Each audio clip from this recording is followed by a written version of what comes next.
For the best medical and paramedical lectures, subscribe to our channel and press the bell icon to stay connected with us. Hello everyone. So today we will start NCLX preparation part 11. So let's begin. A client is admitted to the labor and delivery unit in active labor. During examination, the nurse note a papular lesions on the perineum. Which initial action is most appropriate? So here are the options. Document the finding, report the finding to the doctor, prepare for the client for C-section, or continue the primary care as prescribed. So, what is the initial action that is most appropriated? So, the answer will be report the finding to the doctor. And why it is so? Because any lesions should be reported to the doctor. This can indicate a herpes lesion. Clients with open lesions related to the herpes are delivered by the cesarean section because there is a possibility of transmission of the infection to the fetus with direct contact to the lesion. It is enough to document the finding. It is not enough to document the finding. So the answer A is incorrect, which is the document the finding. So the physician must take the decision to perform the C-section. It makes our answer C is incorrect, which is the prepare the client for the C-section. And it is not enough to continue the primary care, and that makes our answer D is also incorrect. So the correct answer will be the report the finding to the doctors. Moving on further, a client with a diagnosis of HPV is at a risk for which of the following? Number A, Hodgkin's lymphoma, cervical cancer, multiple myeloma, or ovarian cancer. Which is the high risk when the client is diagnosed with the HPV? It will be cervical cancer. The client with the HPV is at a higher risk for cervical cancer and vaginal cancer because it is related to the STI. She is not as the higher risk for the other cancer mentioned in the answer A, C, and D, which are Hodgkin's lymphoma, multiple myeloma, and ovarian cancer. So they will be incorrect, and answer B, which is cervical cancer, is correct. Moving on further, question number 53. During the initial interview, the client reports that she has a lesions on perineum. Further investigation reveals a small blister on the vulva that is painful to touch.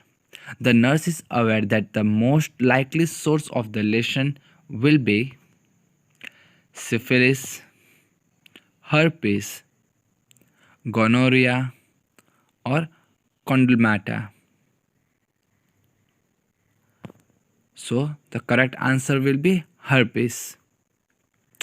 Because the lesions that is painful is most likely to the herpetic lesions. A chance lesion associated with the syphilis is not painful. So the answer A, which is syphilis, will be incorrect. Condylomata lesions are painless wart. So that makes our answer D incorrect. In answer C, gonorrhea does not present any lesions, but it is exhibited by the yellow discharge, making our answer C also incorrect. So herpes, that is a painful lesions that shows the symptoms of painful lesions, will be the correct answer. Moving on further, question number 54. A client visiting a family planning clinic is suspected of having an STI. The best diagnostic test for Treponema pallidum will be Venereal Disease Research Lab (VDRL), Rapid Plasma Region (RPR), Fluorescent Treponal Antibody (FTA), or Thymer Martin Culture (TMC). So, which will be the best diagnostic test for Treponema pallidum? It will be fluorescent treponal antibody. Because the fluorescent treponal antibody is the test for Treponema pallidum, it is best test for it, and the other VDR and RPR are the screening tests done for the syphilis, so they will be incorrect. The Thymer-Martin culture is done for the gonorrhea, and we are doing this for the Treponema pallidum, so answer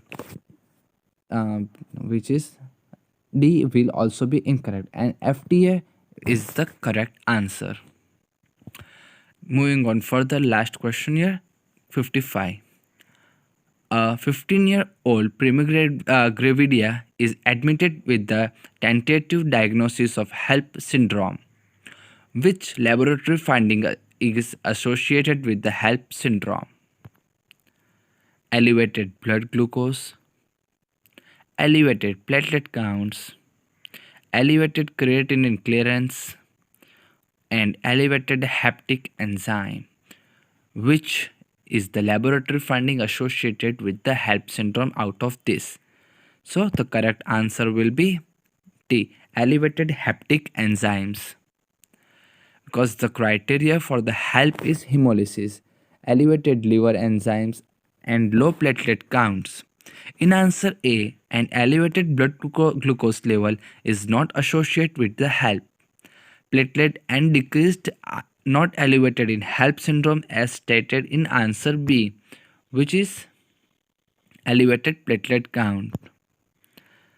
The creatinine clearance level is elevated in the renal disease and are not associated with the HELLP syndrome. So answer C will also be incorrect. The blood glucose, platelet count, and creatinine are not the symptoms of the HELLP. So answer D, which is hepatic enzyme elevation, will be the correct answer. Thank you everyone. I hope you understand it. We will see you soon with the next part of NCLX preparation. Till then, stay home, stay safe, and take care. Bye bye.